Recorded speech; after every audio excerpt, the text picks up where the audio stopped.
Attention lovebirds. Are you ready to transform your marriage into the extraordinary journey it was designed to be? Welcome to the Married on Purpose podcast with Dave and Darry, your go to destination for igniting the flame purpose in your marriage. Join us on a captivating journey where we unveil the profound mission behind every marriage. We firmly believe that your union is no accident, it holds a purpose greater than you can imagine. Through inspirational insights, real life stories, and expert advice, we're here to guide you on a path towards discovering and living out the purpose of your marriage. Imagine a relationship where challenges are opportunities and love becomes the driving force to overcome anything. We are on a mission to empower couples to navigate the intricacies of married life with intention, resilience, and unwavering love. Welcome in. So, Dan and Joe, welcome to our inaugural Married on Purpose podcast series. We're just thrilled that you agreed to do this. Darren and I, we've been coaching couples for 25 years, and we especially have a heart for couples who are blending entrepreneurship with marriage and the different strategies that they're devising to succeed at that. You're a couple that hits very close to home, both literally and figuratively. You're our next door neighbors. You're married 8 years, second generation immigrants. Joe, you have an MBA and you work as a senior corporate accountant for an Atlanta, Georgia firm. And Dan, you also have a business degree and you started down the corporate path. So you were a young couple doing everything right, going down the path of degree, good job, marriage, home ownership, retirement, and then life happens. So I'm going to let you take it from there, Dan, and just tell us what you're doing now and how you've made the shift to entrepreneurship. So I guess I didn't really make a shift, like a deliberate shift to entrepreneurship. I did study small business management. It has always kind of been there in the back of my mind. And like you said, life happens, right? Same thing out of college with my business degree. I was looking for work and got a call to go and work as a consultant for Apple, which, everyone knows a fresh graduate is perfectly suited for work as a consultant. So oblivious as I was, I said, sure, let's do it. I moved countries and I vowed that I would never do sales and work on the phone. And it turned out to be sales on the phone. But I had moved countries. And so I thought to myself, I might as well just give it a try. And it turned out that I was pretty good at it. I basically got a job in training and development, learning and development, teaching other people how to do what I was doing. And that just kind of spiraled into a 10-year learning and development career before, as you just mentioned, life happened again. And I thought to myself, you know what, I'd been starting these little mini businesses online or with friends, and might as well just give that an actual proper try this time around.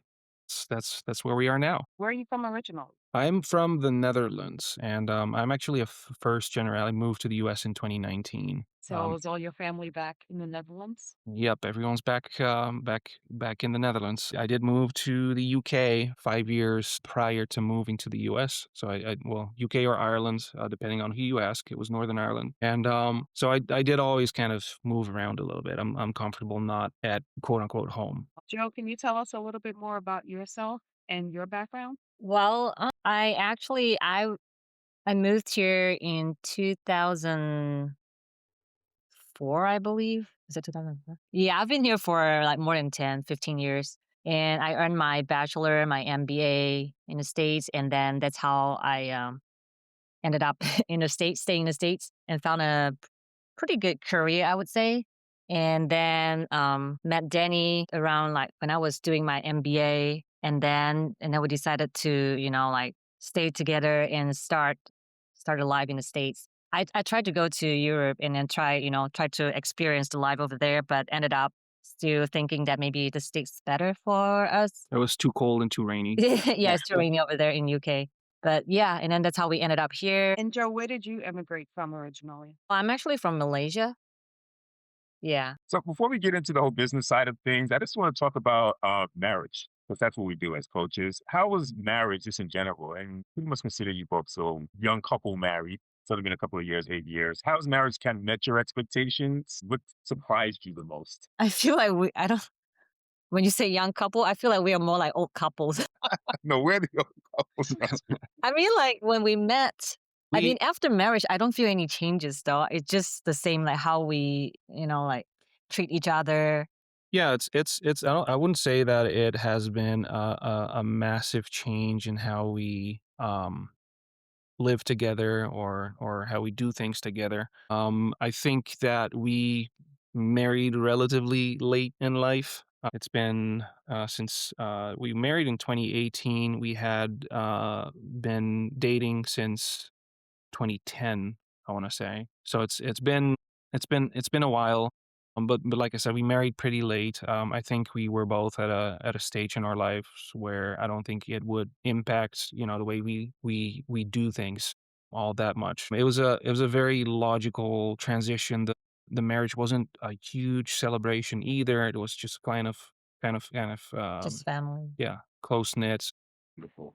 Okay, so let's fast forward now to the business. Tell us a little bit about the business that you started, the name of it, what the business model is all about, and what motivated you to start it. Sure. So I lost my job in early 2024. I can relate. That'll do it. I had automated a lot of what I did, and my manager was able to do the same thing with with that help. And so the company was downsizing, and they figured, you know what, we don't need this department. So me and everyone in that department was slowly but steadily let off. I had sent out hundreds of applications. I had gotten responses. I made it to final stages several times, but it never quite sort of went through. And as I went through all of these job applications and the process over and over again, I felt, I don't know if I really want to do this anymore. And I took some time to try and make ends meet because the bills still need to be paid. And so I Hmm. did some work as a driver. I did some DoorDash, some roadie, basically just courier stuff. I found that was keeping me busy, but we also felt that we wanted to take a step towards having a family, and the first step we took was to adopt a dog. So we thought that would be a nice sort of light taste of what that would be like. And we got a border collie, which is probably one of the most high demand breeds out there. So it certainly kept us busy. And after a little while, I just stopped applying for jobs, and I started that business with Elara as our mascot. So she's on the side of my car right now, and the whole store is themed around her. Elara is your dog. Yeah. Or Ellie. We call her Ellie. Okay. Well, we named her, I guess we named her Elara. That's how she's registered. You asked me, the second part of your question was how that sort of started and what the business model is. So I'll elaborate on that a little. But essentially, through my work as a courier, specifically through Roadie, I got in touch with a local courier business. So basically, I did a Roadie delivery for them, and they basically just reached out to me, and we got to talking, and I learned that they were, a courier business, and I basically just visited them. I just decided to, see if I could stop by and meet them. And it turns out that besides the courier business, the gentleman was running an e-commerce store. I had several sales channels of essentially just overstock, liquidation, customer returns that he would, inspect, make sure that they work. If they need to be sold as used, that they are cleaned up a little bit. And I saw how successful that was for him because he was doing this as a part time thing, and still was at a level where he could probably do it full time and be able to pay the bills and live off of that. So I kept doing some courier work for him, but slowly but steadily, I just kind of creeped into that e-commerce site. We reached a point where he didn't really have to manage anything anymore, and I was just basically doing that for him, nearly full time. I did have short days because I would have to go back and take care of Dilara, Belly, of course. She needs if she's alone for 6 hours, she goes crazy. But I saw how well that went for him, and I thought to myself, you know what, I'm gonna go and try that. I'll just pick my own niche, which is different from it. I don't want to compete, right? So I went into mostly electronics and home improvement, and I just basically am doing the same or similar business model where I just I acquire overstock, liquidation, or liquidated items. Some of which are customer returns, and some of which are brand new or in open box, and I sell that for a huge discount compared to the Nice. retail.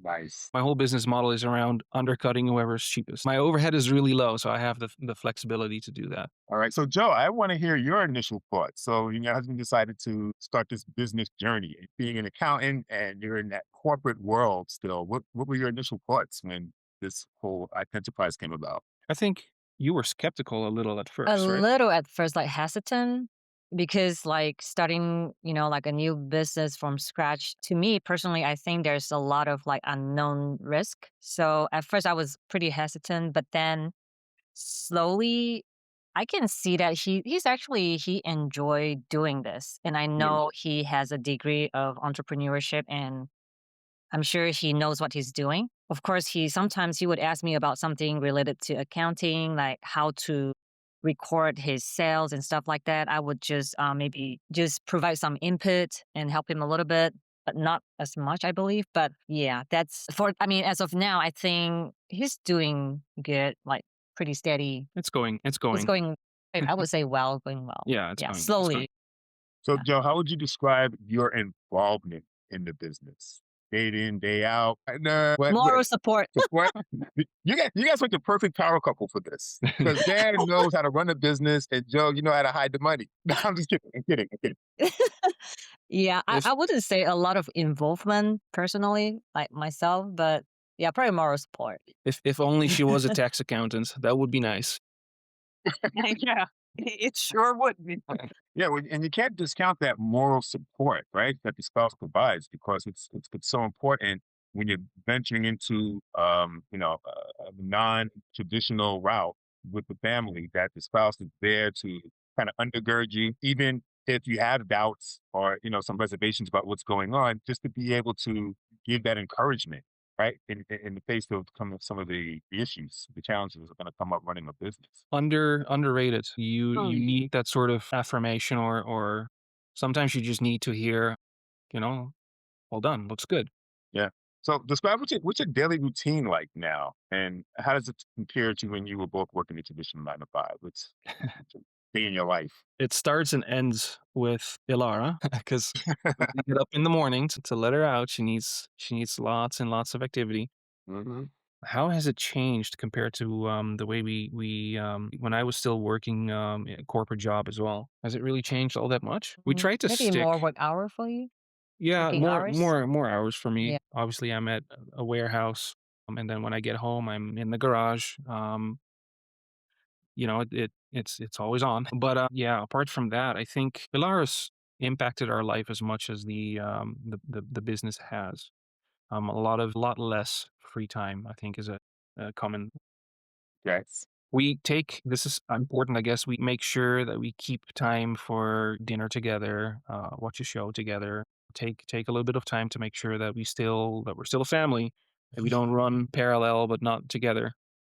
I think it's important to make sure that you take some time for that every day. Are there other adjustments that you guys have had to make in your relationship as a consequence of running your business? We're pretty low maintenance, I think is the right way to put this. We're very flexible. So flexibility is crucial in all marriages, right? Because we have to be able to compromise, we have to be able to meet the other spouse where they are. And sometimes we may not be there with them mentally, but like you said, that moral support, right, is what brings everything back around to Yeah, together. that's it. That's it. So I want to hear from each of you. What do you feel like? Because you've been doing the business for a little while now. You and I have talked, Dan. I think that it's going pretty good.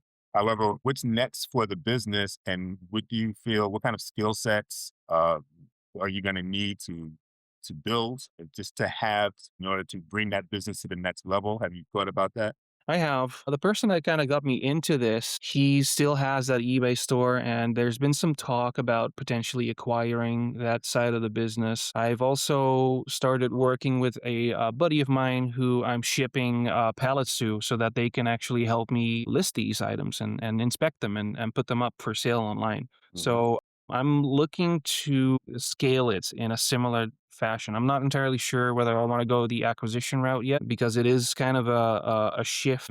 That business is much more focused around home improvement, whereas I'm way more invested into electronics. That's my expertise, I would say, as well. I'm much more comfortable with inspection of electronics. So and knowing how much effort it takes to run just one business, to just go ahead and add on, another one that has been in business for over 25 years is not an easy task. And even though the work is the same in essence, and I've been doing this part time for them already, it's a big step. So I'm exploring avenues of potentially seeing if my buddy and that's helping me out with my own store might be interested to move here and perhaps run both businesses, or whether I just want to step away from the other business and just really focus on scaling my own operations. I think there's plenty of supply. It's just really time that's not in plenty of supply. Time is the biggest hurdle right now for me. So that's the big issue I'm trying to tackle first. Yeah, time is our most valuable, non-renewable resource, I said. Okay. So, from both of you, what advice would you give couples who are thinking about starting a business? I think like it's more difficult to take a first step. So I think once you decided like you want to do it, just go for it and just don't, like be hesitant. Yeah, just ask around for support or advice. That's what I would think. Yeah, but also from a partner side, having her approval and her acceptance that this is something that I'm doing now, and it's going. I think that's what got me through weight loss at the gym, right? To have someone that keeps telling me, "Oh, hey, great job! I see what you're doing. Good job. Keep it up." And Yeah. that's essentially what she's doing, and that's underrated. Excellent.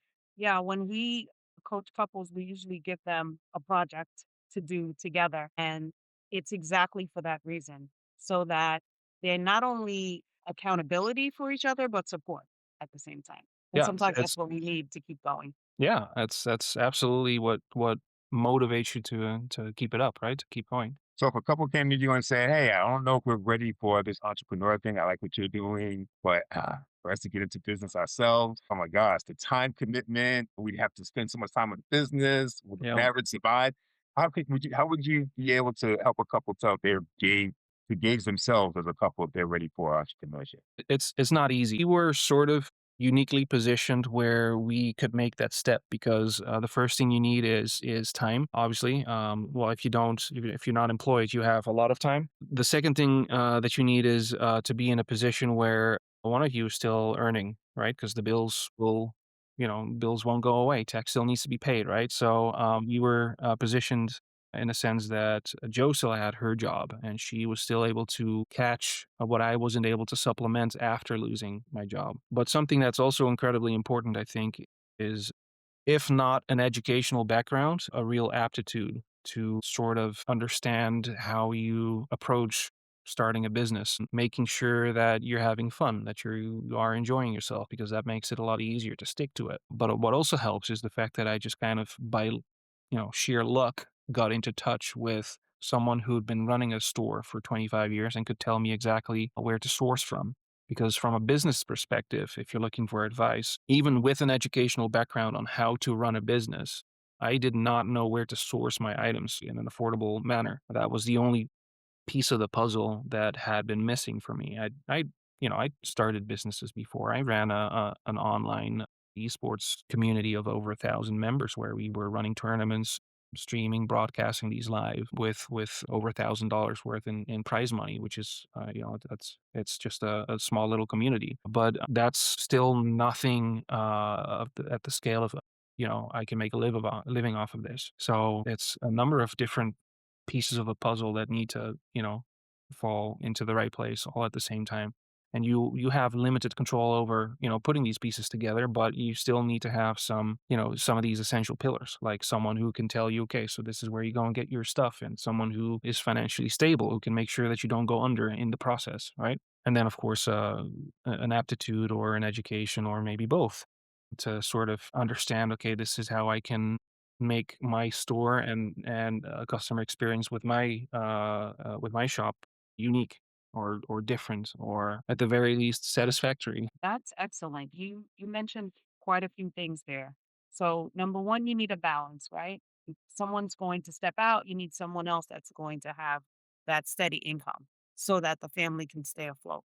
Right. Number two, you need a mentor of sorts. So you need someone who, if you want to be successful at something, you want to learn from someone who's already successful at it. And then on top of that, you mentioned aptitude. So you want to focus on something that you either already know about or are highly interested in so that you're able to get the research in and learn the trade before you go ahead and get started. That's Yeah. awesome. One thing that I want to slightly elaborate on, I mentioned education. The number one value I think I derived from education is approach in life, how you interpret communication, how you interpret behavior. It was it was an experience that helped me open my mind towards everything, really, just through interaction with people. Me specifically, I studied in an international program. So I had a lot of interactions with people from other countries, people that have a different way of life, people that have different ways to communicate, and being exposed to something like that through education is I think very valuable. Is there anything new that you guys discovered about each other or that surprised you in starting the business? Anything new that we discovered or that surprised us? Just like I mentioned earlier, like old couples. Uh-huh. I don't really I don't really find anything. I I don't think think we already know each other for so long that I don't think there's something really new that I, stands out. I don't think anything out of the expectation really happened. I would say that probably something that surprised her was that it was so difficult for me to find a job after I'd lost mine. Yeah. Oh, maybe that one, yeah. Because Yeah.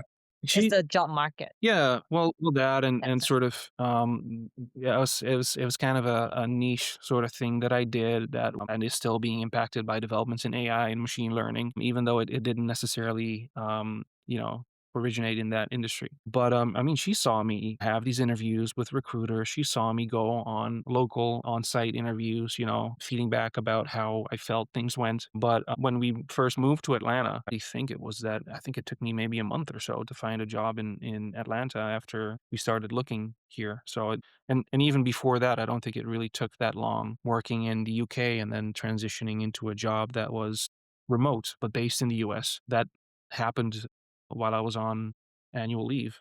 So, I mean, I didn't lose a job there at all. I'd say that that was probably surprising to probably both of us that it was so difficult for me to get back into, especially if you have 10 years of experience, right? So, The job market certainly has changed. Yes, most definitely. yeah, Yep, this couple my years. experience with recruiters as well. Yeah, Recruiters have changed a lot. absolutely. Absolutely. So also when we talk about couples getting into business entrepreneurship, let's talk a little bit about the sacrifices that are there that couples may not have anticipated. Do you think that do you think that work-life balance is something that is attainable, or is the reality that certain things are going to have to be sacrificed maybe in the short term while you're pursuing certain goals? And then maybe revisit it. And as a couple, you just have to get prepared for that. Like, I don't know, time together. Talk a little bit about that. Yeah, you need to make sure that you keep making time for each other because work-life balance, especially if you run your own business, it's relatively successful. You just don't have enough time. So, for me personally, I make sure that I'm always home around 5. I make sure that if she's busy, that I'm cooking food and that I'm prepping meals and that we, take time to have dinner together. Because if you stop doing that, are you really still a family if you don't spend any time together? Prepare to take a significant hit on your free time together. When we both had corporate jobs, our evenings were free.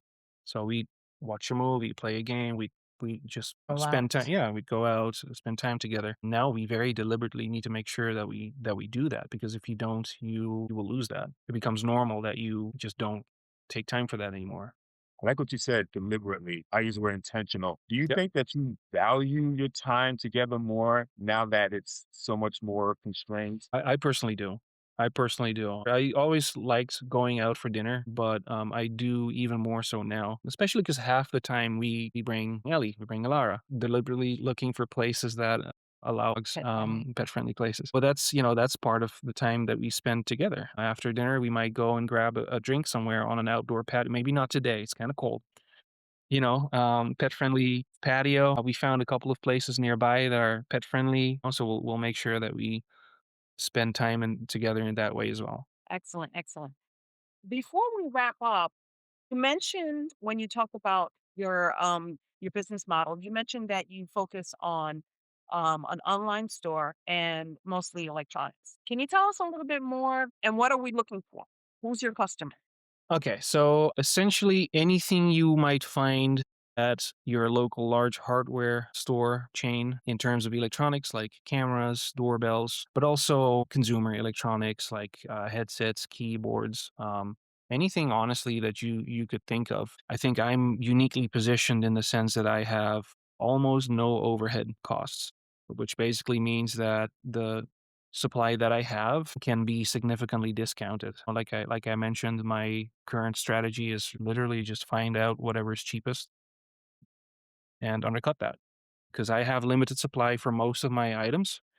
So just whenever I get new supply, I just work my way through getting that posted online. And as a result, whoever purchases from my store is guaranteed to get the cheapest, the cheapest one out there. And I think it's very important to be transparent about the condition of your items because, like I said, I have new items, I have open box items which are new but have the box opened. Typically, they'll still have the plastic protective film on it, but then I also have some used items. So, being very transparent about that is important. I think it's called Elara's Trinkets. So it's named after Elara, after Ellie, and it is currently on eBay. So I run the site almost exclusively through eBay. There are some other channels that I've explored. I know that I get responses on Nextdoor as well, which is off platform and just in the neighborhood. You meet so many people and you get a lot of opportunities to take business to a much more personal level off platform as well if you're at a stage where you have built that kind of trust. So that's sort of my goal, to try and find those items that are either discarded or overstock and taking those, making sure they are working, or if they are sealed, bringing that into to the people who need them. So your business is nationwide online, or is it No, it's international as well. international? It's international. And where do I go if I want to see your Yeah. items for sale? Yeah, it's Elara's Trinkets. You could literally just Google that and it'll come up. You can search Elara's Trinkets on eBay. You can also just type in elarastrinkets.com and it'll redirect you to where all of the items are up for sale. Definitely reach out because like I mentioned, do not have a lot of time. And so there's a lot of stuff sitting in my storage units in the warehouse that I haven't listed yet. And so even if you don't see something that you're looking to find, send me a message. Chances are I have it or something comparable. That's right. And we can attest to that, Yeah. right? Yes. And we appreciate you being with us today. Yes, we do. Thank you. Thank you, Dan and Joe, for sharing your story with our viewers. It was very inspirational. I love this. Yeah. This was great. Great inaugural podcast. Yeah. Super excited. Happy to help. Thank you. Old paradigm of one spouse working a job and supporting the family died generations ago. The Yep. current paradigm of the two income household sustaining a family is disintegrating fast. There's no sure path anymore. And we're all one job loss or illness away from starting all over. So now more than ever, couples have to adapt new marriage strategies to thrive in this rapidly changing global economy. And we are here to help at davidbarry.com. We are. We hope you enjoyed our inaugural podcast. But wait, there's more. Dive into a treasure trove of wisdom through our books, blogs, and personalized coaching sessions. Connect with like minded couples and become part of a supportive community dedicated to strengthening marriages. Ready to embark on a purposeful journey of love and commitment? Visit our website at daveanddarry.com to explore more content and join the thriving community of committed couples. Your purposeful love story starts here. Tune in to the Married on Purpose podcast because every marriage deserves to flourish with meaning and purpose.